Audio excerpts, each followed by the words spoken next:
প্রতিপক্ষ সহজ রিয়ালের সামনে বার্সার সঙ্গে লা লিগার শিরোপা জয়ের সমীকরণ। তবে মায়োর্কার বিপক্ষে ম্যাচটা বেশ হালকাভাবেই নিয়ে ফেলেছিলেন লস ব্লাঙ্কোস বস আলভারো আরবেলোয়া।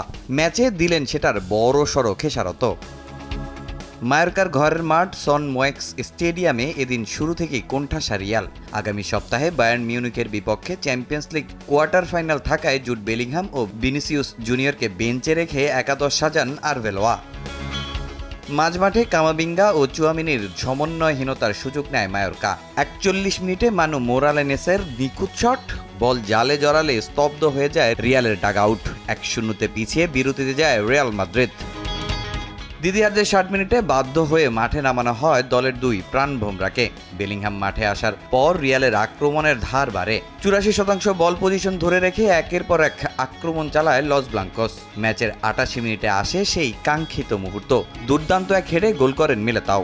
১-১ সমতায় ম্যাচে ফেরে রিয়াল। কিন্তু ম্যাচের নাটকের তখনও বাকি ছিল অনেক। যোগ করা সময়ের দ্বিতীয় মিনিটে রিয়ালের ডিফেন্সের ভুলে বল পেয়ে যান বেদাত মারিকি। থিবো কর্তোয়াকে একা পেয়ে ঠান্ডা মাথায় বল জালে পাঠান এই কসবোর ফরওয়ার্ড। ২-১ গোলে জয় নিশ্চিত হয় মায়োর্কার। টানা ৫ ম্যাচ জেতার পর প্রথম পরাজয়ের স্বাদ পেল রিয়াল। এর আগে ২০১৯ ও ২০২৩ সালেও এই মাঠে মায়োর্কার বিপক্ষে হেরেছিল রিয়াল মাদ্রিদ।